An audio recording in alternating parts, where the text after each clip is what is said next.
नमस्कार दोस्तों, स्वागत है आपका अपने चैनल डिफेंस अपडेट में। तो मैं बता दूं दोस्तों कि आप लोग चीन और जापान की जो ऐतिहासिक रिवैल्डरी है उसके विषय में तो जानते ही होंगे। दोस्तों, एक वक्त ऐसा था कि चीन पर अधिकतर कब्जा जापान का हुआ करता था। इतना ही नहीं, जापान की जो नेवी थी उसका दक्षिण चीन सागर में बोलबाला हुआ करता था। हालांकि उसके बाद वर्ल्ड वॉर 2 हुआ, जिसके चलते जापान बहुत ही कमजोर पड़ गया। लेकिन दोस्तों, आज भी अगर आप किसी दक्षिण चीन सागर के जानकार से पूछेंगे कि चीन सबसे ज्यादा किससे डरता है, तो उसका उत्तर होगा जापान की नेवी सेना से। क्योंकि जापान की जो नेवी सेना है उसको जितनी जानकारी और अनुभव है, अगर उन्हें थोड़े और अच्छे इक्विपमेंट और हथियार प्रोवाइड करा दिए जाएं तो यकीनन मानिए दोस्तों कि चीन में तहलका मचा देंगे। क्योंकि दोस्तों, जापान की जो नौसेना है वह चीन जैसी नहीं है, 60-70 साल पुरानी नहीं है। दोस्तों, जापान की जो नौसेना है वो सैकड़ों साल पुरानी है और ओवर द ईयर इन्हें बहुत ही एक्सपीरियंस है मैरीटाइम वारफेयर का। लेकिन फिर दिक्कत क्या है? दिक्कत यह है कि जापान का संविधान, दरअसल वर्ल्ड वॉर 2 के बाद जापान के संविधान में यह कहा गया कि जापान कभी भी दूसरे देश पर हमला नहीं कर सकता। जापान की सेना केवल सेल्फ डिफेंस है, अगर कोई देश हमला कर दे तभी अपना बचाव कर सकती है। और इस दोस्तों, चीन इसी बात का सबसे ज्यादा फायदा उठाता आया है। उसे पता है कि वह चाहे जितना भी पोक कर ले, जापान को उसके खिलाफ नहीं कर सकता। क्योंकि जापान का जो संविधान है वह जापान की सेना के हाथ बांधे हुए है। लेकिन आज जापान के नए और अब तक के प्रधानमंत्री फूमियो किशिदा ने एक बयान जारी किया है और बयान के साथ साथ उन्होंने कसम भी खाई है कि पूरे देश के सामने।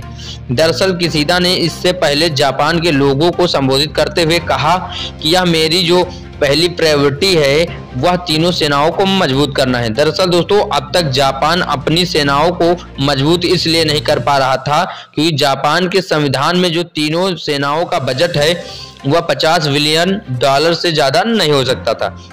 ऐसे में फूमियो किशिदा अपनी सेनाओं का बजट डबल से भी ज्यादा कर सकते हैं और इसके लिए वह अपने संविधान में भी बदलाव करने को तैयार हैं। इसके अलावा उन्होंने अपने देश के लोगों के सामने कसम यह खाई है कि अगर उत्तरी कोरिया और चीन ने उसके देश को छेड़ने की कोशिश की या फिर जापान को नुकसान पहुंचाने की कोशिश की, जापान की सेना चीन के उत्तरी कोरिया और चीन में घुसकर हमला करेगी। दोस्तों, मैं बता दूं कि फूमियो किशिदा अब तक के सबसे बड़े चीन विरोधी प्रधानमंत्री माने जाते हैं।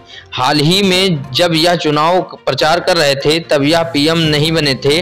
उस समय इन्होंने खुलेआम कहा था कि जापान को ताइवान की सुरक्षा करनी होगी क्योंकि ताइवान हमारा लास्ट डिफेंस है। अगर ताइवान चीन के पाले में गिर गया तो उसके बाद जापान अगला लक्ष्य होगा चीन का। ऐसे में ताइवान की सुरक्षा बहुत ज्यादा जरूरी है।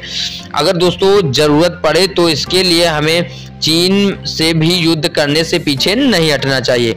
आपकी जानकारी के लिए बता दूं कि जो फूमियो किशिदा हैं यह पूर्व पीएम शिंजो आबे के बहुत ज्यादा करीबी हैं और बहुत ज्यादा कट्टर चीनी विरोधी व्यक्ति माने जाते हैं। इतना ही नहीं दोस्तों, अब तो जापान में चर्चा यह भी हो रही है कि किशिदा के आने के बाद जापान की सेना का जो स्टेटस है वह सिर्फ सेल्फ डिफेंस करेंगे। सेल्फ डिफेंस करना था उसे भी हटाया जा सकता है और दोस्तों, जापान की सेना को हमला करने की भी इजाजत मिल सकती है। दोस्तों, अगर ऐसा होता है तो चीन के लिए बहुत बड़ा खतरा है।